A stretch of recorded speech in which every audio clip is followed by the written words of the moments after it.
Hey everyone, welcome back to the channel. Welcome back. This is a sample video for our latest podcast, episode number 118, where we discuss the future of food.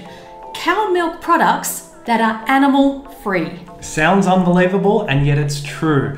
Perfect Day Foods is making non-animal cow milk protein that companies can then use to make real dairy products, but without using cows in the process.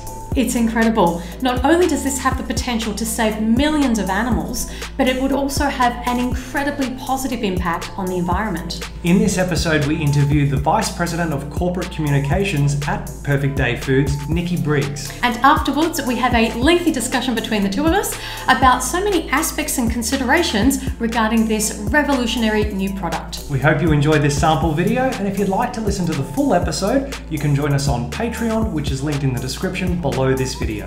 Thanks so much for watching and listening. Hope you enjoy it, and we'll speak to you again in the next episode. Bye everyone. Bye. Can you tell us what products Perfect Day Foods are making and describe the process? How does this all work? Yeah, so I'll get to the process, and as I do, there's just one thing I want to flag that I know we started off the show with was some past conversations that you guys have had around cell-based meat. And I think the first thing to call out is that our process is very different than cell-based meat. So where cell-based meat is actually starting with some sort of animal cell, Perfect Day's process uses no animal inputs whatsoever. So it truly can be called vegan. And so what we do instead is we rely on a teeny little microorganism that we internally belovedly call a microflora. And a microflora is a broad category of tiny organisms. So it could be a yeast. In our case, we use a fungi. And essentially what we do is we empower this little microflora to make protein. And so this microflora is naturally around and on its own would, consume some sort of food and would naturally secrete some sort of protein or enzymes. And instead what we do is we were able to go onto a free protein database, basically find the protein that cows use to make whey protein. We're starting with whey protein. We take what is essentially like a digital render of this protein, and we give it to this microflora.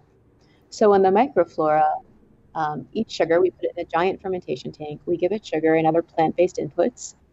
It's able to ferment the sugar, and what comes out of it is essentially a pure protein that we can filter and end up with this really beautiful protein that is entirely functional, right? It is a whey protein that's identical to the protein that's found in cow's milk. And it can be used in a tremendous amount of applications. I just want to spell this out for our listeners, because I know for the first time, like for the listeners that are hearing this for the first time, they may just be going, what? It's literally exactly like the current dairy products that are coming from cows, but no animals are involved, but you're still eating technically dairy, but it's not from a cow. Do you see what I mean? You can go round and round in circles. Yeah, no, it's something that's totally new, right? And I think whenever you introduce a novel ingredient and novel technology to market it, it takes some time to wrap your head around. But it really is just like dairy in the fact that it is using a milk protein, right? And it is that milk protein that does such heavy lifting in terms of the creaminess and the silkiness, right? And the ooey gooiness of dairy. And so we can capture that functionality with the protein, and then we can layer in, right, other plant-based ingredients, so other plant-based fats and sugars and micronutrients to create, an entirely new option of products that are giving you what you want in dairy without some of the downsides, right? Like some of the environmental effects, and of course the animal welfare concerns. Anyhow, as we said earlier on in this episode, we are now going to have a little chat about various things between us, and there's been a bit of a debate going on in the TBC kitchen, hasn't there? There has. We're just going back and forth, and we're like, every time we get into it, we're like, don't talk about it, save it for the podcast. So some of the things we wanted to talk about at the top of our list is the company's tagline, change the process, not the food. That's right. Now, there are pros and cons to this. There are, and we spoke about some of them with Nikki, didn't we? Yeah. I want to extrapolate on that now. Yeah. Expand on that now. So one of the pros of the tagline, change the process, not the food, is that most people say they're against animal abuse and that they're concerned about the environment. But most people refuse to change what they eat because of taste, social conformity, habit, convenience, tradition, etc. Yeah. So, by changing the process and not the food, Perfect Days products are a solution to this very real dilemma. Yeah, because they're getting the same product. It's how that product is produced that causes all the problems. So if you change the process of producing that product, then you get rid of the problems and you still have the product at the end of the day. It's like, it's perfect. It's a perfect day food. There you go. Exactly. That was the first word that came to mind. Yeah. So I think they're the name is perfect. It's bang on. Oh God, you too. Okay, so here's a potential con of the company's tagline: "Change the process, not the food." In a way, Perfect Days products still somewhat perpetuate the commonly held belief that animal flesh and secretions are human food, which could inadvertently perpetuate the demand for actual animal flesh and secretions that is produced by exploiting and killing animals. Somewhat similar to how wearing faux leather and fur products in a way perpetuates the popularity of real animal skin as fashion.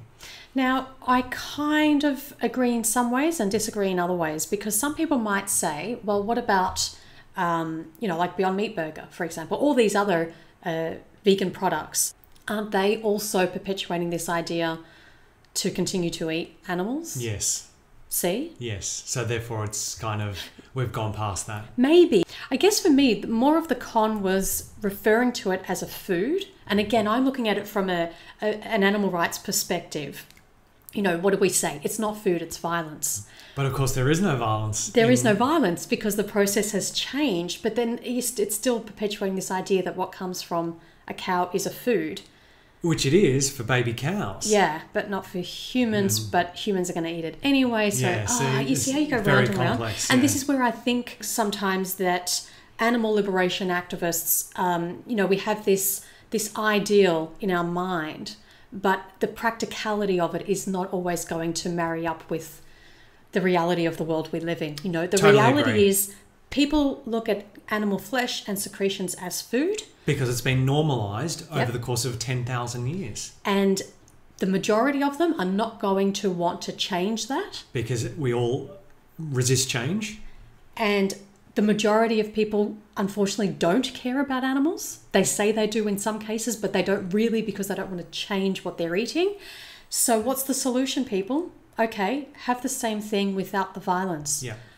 It doesn't eradicate speciesism. It doesn't eradicate so many other issues that people have with animals, but it's like the best solution we have in the present day reality. Yeah. And we're going to continue this conversation when we talk later about the animal testing. Yes. Okay. Yeah. And we're going to